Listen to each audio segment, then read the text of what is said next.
Hello everyone, welcome back to my channel. This is Smashbrush. So today I will be talking to you guys about how I became a makeup artist, my journey, some hardships, advice that I would give to aspiring makeup artists. I hope this video is helpful, but I will tell you that a lot of the advice that I will give won't only apply to makeup artists, but it will actually help out just people in general who are trying to achieve their dreams. So if this is a video that you're interested in, then just keep watching. Grab some popcorn, grab some food because this might be a long one, and without further ado, let's get to it.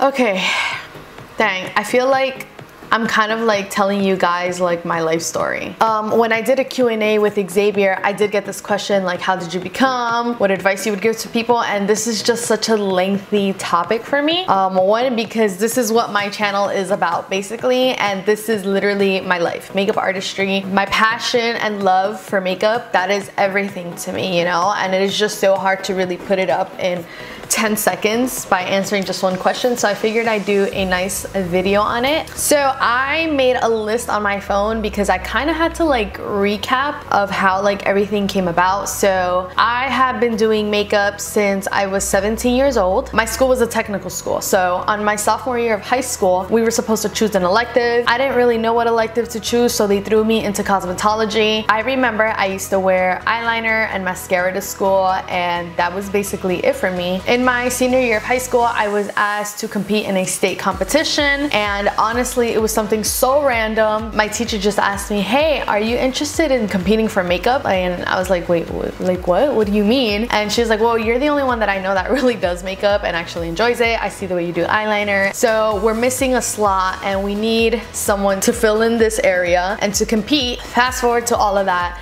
I ended up competing. I got 4th place statewide, and even though it wasn't like 1st, 2nd, or 3rd, I was like so like happy. I was so like honored. I was like, oh my gosh, like I can't believe like I made it this far, and this is that I really have no knowledge of makeup. I just remember saying like, man, I would love to do this as a living. I didn't know what exactly I wanted to do because there's so many different forms of artistry. So there's like bridal and beauty, there's also editorial, there's like stage, there's special effects, there's just so many. I remember at the time I actually wanted to be a special effects makeup artist. That was like a small, until this day, like I low-key do wish to do that maybe someday. So with knowing that I wanted to do that, I actually ended up doing prom makeup on my actual prom day. So I had a super small collection, and my box was like this big of like makeup, right? It's like those little chain cases, but it was like the super small size. I think I had like what, 2 foundations. I had 1 concealer, and like I just had some eyeshadows. It was super minimum. I had no lashes in there, and I was doing people's makeup because they knew I like to do makeup. And I remember because I didn't really have much experience, I didn't know what to charge people, I don't know what people were willing to pay. So I remember saying like, yeah, it would be $25 for me to do your makeup. And yeah, you know, when I think back, like I'm just like, whoa, I don't know, it's just funny how things have evolved. But anyways, after I got out of high school, I really didn't know what I wanted to do. I always told myself I wanted to be a teacher or a makeup artist, right? So there was 2 different options.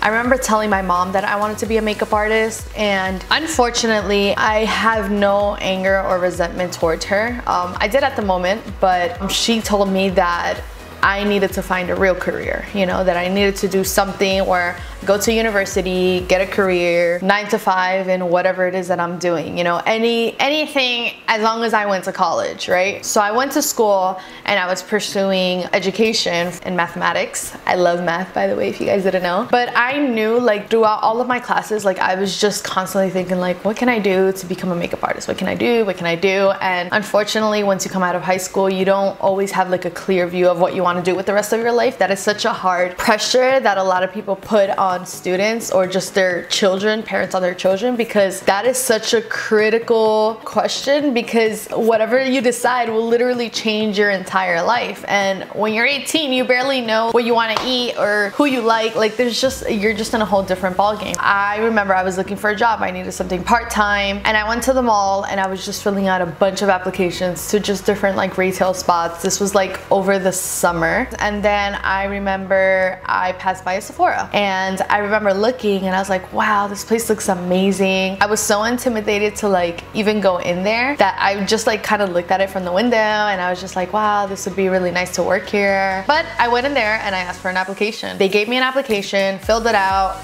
And then when the holiday season came up, this was more like towards October time, I got the call and I got interviewed and I got the job. It was a whole 3-step process interview thing, and I was like the happiest person in the world, because I was like, oh my gosh, like I'm working at a makeup store, I'm working with makeup. Throughout this whole time I'm learning about like products, ingredients, things that you don't really get to learn until you actually get to like play and experience with them. So I just remember feeling like I had landed like a dream job, and I don't know, I just kind of like always saw myself working there. I didn't think beyond that because I didn't know what else my possibilities were. I got so passionate about makeup that I remember it was prom time, and it was from the high school that I came from. I had a bunch of people like hit me up saying that they wanted me to do their makeup, because while I was working at Sephora and I was doing like these crazy looks, or what I thought was crazy looks, people were starting to know me that I did makeup. Oh, that's Adrian, she does makeup. The following 2 years I had people come to me, they DM'd me saying that they wanted a makeup appointment with me because it's a prom. So I ended up booking them. I remember at that time, I'm in school, I'm broke, I have no money, and I need to make money, but I need to also buy makeup. So what I did was I had trained myself to do makeup every 30 minutes. So the very first prom that I did about, I think it was like 11 girls that I did. And I was just like, I have to make this happen. This is what I want to do, and if this is what I'm gonna do, I really have to just train my body and my skill to really be able to accomplish that. I think at that time I was charging $50 for appointments, and that was because I was really just guided by Sephora. To get a full makeover, you have to pay $50 worth of products and you get a makeover. So I'm like, okay, so I should just charge someone $50. I really didn't know what to charge people. So this was back in, I think like what, 2012, 2013. I remember the very first wedding that I landed was actually through someone through Sephora that had asked me if I also provide wedding services, and I didn't.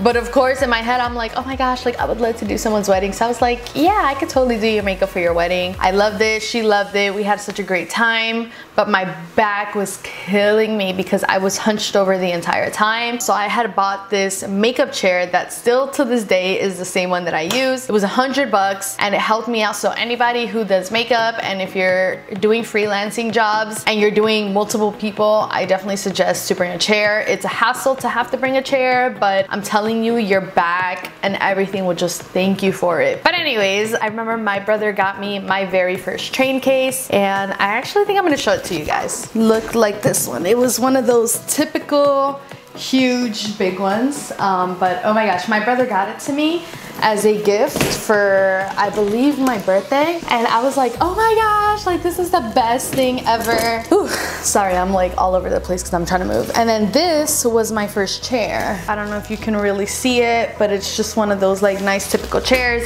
Has a table on the side. So those were two major things that I got like in the very beginning. I even got just like a regular umbrella light. One time I went to a wedding and the room was like a navy blue. There was like a yellow light bulb. There was only one window. It was horrible. But I didn't get a ring light honestly until like years later. I worked like with this one umbrella light for the longest, and it worked out for me. Little by little, like that started progressing, right? Because I started like posting these clients up through Instagram. I remember I joined an Instagram when it was like completely new. Instagram is such a powerful tool now. That's honestly where I get a lot of my work from too, or where people really do get to like see my work. After I saw that I was getting like clients who were actually interested in me doing their makeup and they would come to my house, I cleared out this huge closet that I had. Like my room, okay, so for clients who knew me from back then and are watching this now, like you guys are the OGs, because goes way back, but I remember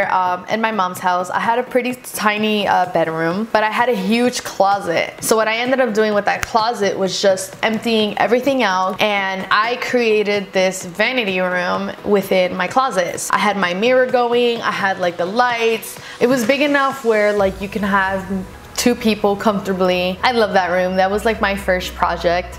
And to see that now that I have a makeup studio, it's honestly like mind-blowing, and I will be showing you guys like a tour of my makeup studio pretty soon. While I was doing all of this, I ended up dropping out of school because honestly I didn't want to do it anymore. I was putting a lot of like my energy into makeup artistry. I was practicing a lot, and I was just really just trying to put myself out there and seeing what I can really gain of it. Actually, I had a couple coworkers telling me like, oh my gosh, you should totally start a YouTube. I think you'd be really good for it. You're really good at explaining and things like that. And I was so hesitant. I had my brother, my husband now, who was my boyfriend then, like they were all telling me like, oh my gosh, start a YouTube. And I was just always like, oh my gosh, I don't want to start a YouTube because I feel like it has to be perfect. It has to be this. I don't have the right phone or camera or anything like that. So I ended up breaking through all of that, and I created my first video. I think it was back in 2000, I don't know if it was like 14 or 15. I love that video. Xavier was the one to edit that video completely, and I am just so thankful for him because he was really the one to always push me to do this. So after I created my first video, I didn't know as far as like what I was gonna do next. I think at this point I was still in Sephora, still in the same position. There's not much of a raise or anything going on, which I'm not gonna get to in detail with. I actually made a whole video on why I quit Sephora. If you're interested, I'm gonna leave that video down in my description box, and you'll be able to hear my entire journey and story with them. And I just remember thinking like, wow, I really need to make money. Like I'm here thinking of the future, like what's gonna happen, what happens if I don't have this. I don't have a degree because there's nothing I'm really interested in, and I'm not gonna go back to school for 4 years over something that I really don't want.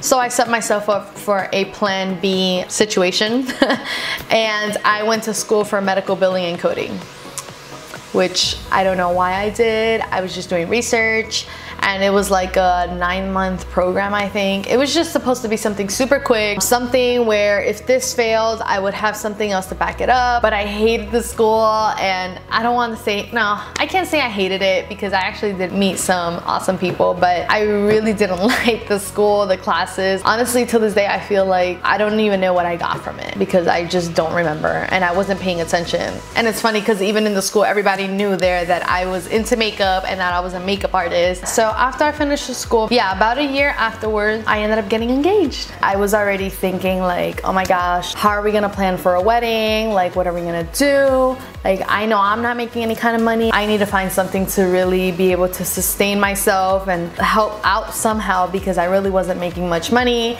So then I decided to work at a bank.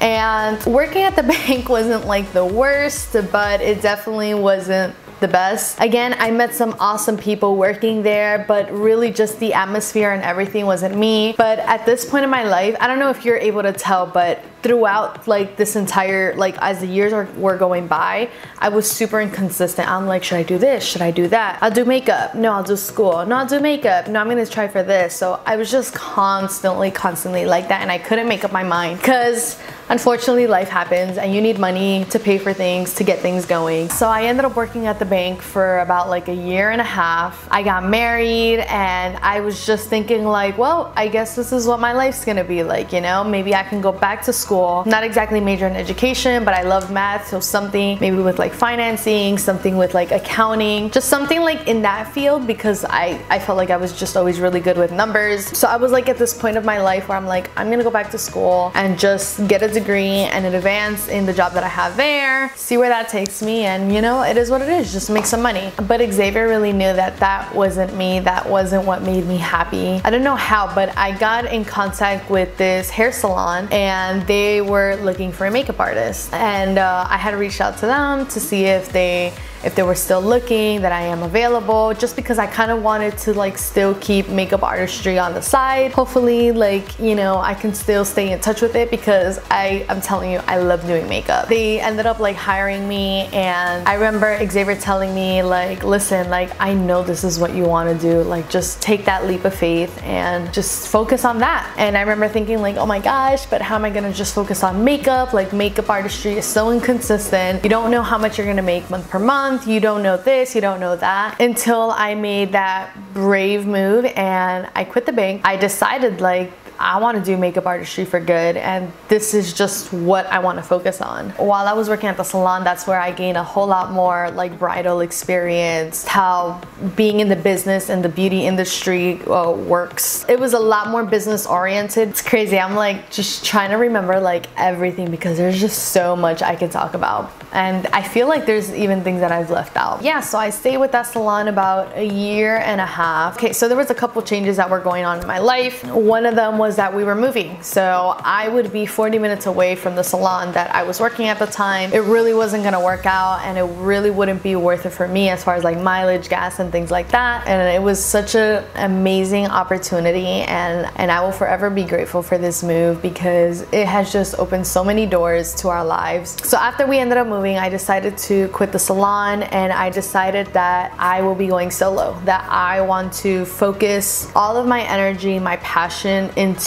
building me, like into building me up, like something where I can set up my own schedule, I can set up how much I get paid, something where I just have like full control of everything. It was like the scariest thing that I have ever done in my life, and I remember thinking, oh my gosh, like, am I really gonna do this? Is this a smart move? I was getting emails from people who were getting married and wanted me to do their makeup, so I was gaining still a lot of traction through there. You know, being a makeup artist and just building your own business, it is such a risky move, but it is so worthwhile. Before I made this move, again, I spoke to my husband and I said, are you sure I can go solo? What if I bring in $0 one month? Like, can we make it? For that, I love him, because he was like, listen babe, like, I will take care of everything. You don't have to worry about it. Just do what you gotta do. Build it up, even if it's slowly. You know, he just believed in me, and I ended up quitting. I opened up my own business. I did my own LLC. I opened up like a business account. Everything was very fresh, but it was so fulfilling. I'm finally where I needed to be at. Now, this is something that has just affected me separately, and I have said this story countless times, but I know for me personally, like, God was the one who really opened the doors for me, because I know that without him, this definitely wouldn't have been possible. Before I had decided to go completely solo and open up my own business, I was so scared and I was crying and I was doubtful. I remember Xavier and I were reading the Bible before like going to bed. There's like these devotions like through the Bible app. And I remember right before I was reading, I was just telling him like, oh my gosh, babe, like, I don't know what to do. I don't know if this is a smart move. Like, I don't want to make the wrong choice and then, you know, really jeopardizing us and our financial situation. So we decided to pray on it. We were doing our devotions that night, and then the passage that we had to read about was talking about fears. And it just like struck me like so hard, and I was like, what? It's found in Isaiah 41:10. It says, so do not fear, for I am with you. Do not be dismayed, for I am your God. I will strengthen you and I will help you. I will uphold you with my righteous right hand. And even just like honestly just talking about it now gets me like a little like teary and shaky, because this is literally a turning point in my life that God had confirmed with me that he would help me out, that I don't have to be scared, that what I have been praying for so long to be possible can be made possible. I don't mean to get like all emotional and to get like super deep, but these are just things that I have to share, because these are things that have impacted my life so much and have really been such an important part of my life. After I got that, I just remember thinking like, I'm going for it. You know, I'm just gonna shoot for my dreams and see what happens. So that first year, which was actually last year, I decided I'm gonna do what it takes to have my own business. I'm gonna work hard. Till this day, I am still learning. Last year was really just a very much of a learning experience. It was an amazing year, honestly, and it was one that I would have never expected to be as busy as I was. After a year of basically living where I live now, I decided to open up a makeup studio. And that was honestly like a dream come true, guys. I love my studio so much. We put so much work into that place, and I will be showing you guys a full tour video of that very soon. I feel like everything that I done was just a risk I had to take. Like, there were just choices I had to make, knowing that it would be risky to take, but I just took them because I just believed that I could, and I believed that this is what I wanted. Throughout this time, I have been uploading more on YouTube, and that's why last year was like the first year where I actually really got to get into YouTube. More towards like the ending of last year, but it was just because I was finally getting into a place where I'm settling as far as like, I know what my schedule looks like. I know when I have time, when I don't. I am at a point in my life where I am truly blessed. And I can say that because it's just some doors like have opened, and I think about it. I think about how there are people who really want to pursue a goal and they don't get to, you know, and it's a sad life when you have a goal that you've always wanted to reach and then you decided to go to plan B just because you gave up, or maybe your circumstances really didn't allow you to pursue it. So I am forever grateful for where I have come to this point of my life. I am not done. I'm literally just beginning, and I know that with God's help I will make it far, and I don't know what exactly the future holds for me, but I'm pretty sure that makeup will be in that mix up. Yeah, so that is basically my journey. So I just have a couple quick advices that I want to give to people who are just aspiring makeup artists, who are just starting out. I kind of like put a couple things that I wish people would have told me. So the first advice that I would have to say is be patient. So there are people out there who get to start on something and they become super successful like this, right? But that is such a small percentage. A lot of times you're gonna work hard and you won't see the results right away. And there's nothing wrong with that. Sometimes we kind of beat ourselves down because we're working so hard towards something and we're not seeing the results of it, but really it's kind of like in its own world, and it's working together, right? And eventually it's gonna come out in the future and you're gonna see that what you did was no waste of time. Like, good things take time. Success takes time. What do they say? Rome wasn't built in a day. Like, that's exactly what it is. Like, I have been doing this for 7-8 years now. You know, I can't say that like everything that I got it all out of one day. No. Where I am today really just kind of, it was just because like a reputation was already built and I had practice and I had just put work, and times where I didn't think I was gonna get anything out of it is where I'm seeing it now. Another one is be consistent in your craft. Practice goes a long way, even if it's just on yourself. So I can't tell you how many times like I have told people like, hey, let me do your makeup, and it's just because you want to be able to practice on different types of people. What I specialize in basically is in bridal makeup artistry. I know for that I will be experiencing different face types, different skin types, colors. They will not always be the same. So you need to really be able to practice on all types of people. You can't just do a bride here and there and then expect your next work to be amazing if you haven't practiced. And this just goes for anything. This goes towards photography, this goes towards painting, this goes towards anything in the creative sense. If you don't practice, how are you ever gonna get better? If you are trying to pursue makeup artistry, I definitely encourage you to really keep your social media updated, keep it consistent. Instagram now is basically like my portfolio. And then the very last one that I'm gonna say is that there will always be someone better than you. And that is something that you can't take harshly, because that's just how life is. Artistry is just subjective. So some people will love it, some people will hate it. Some people will admire you for your work, and other people will be like, oh, she needs to tone it down more, or she needs to glam it up more, you know? So don't let someone else's success and don't let someone else's achievements bring you down. Everyone has their own role to follow. So why are you gonna follow someone else's road when maybe yours is destined for something even greater than that? I feel like I can honestly keep on talking forever, but I don't wanna like bore you with like so many things, because trust me, I can talk all day. Anyways, if you have made it this far, you are truly the MVP, because I don't even know how long this video will be. I think I've been recording for like an hour already or so. I don't know, but I hope this has helped you guys. I hope this has inspired you to either start makeup artistry or just start on a goal that you've been wanting to. You know, you just have to do it. That's like the first step. Like just do it. Thank you guys so much for watching this video. If you are new to my channel, don't forget to hit that subscribe button. Also follow me on Instagram. It is @Smashbrush_ at the very end. And I will see you guys next time. Bye.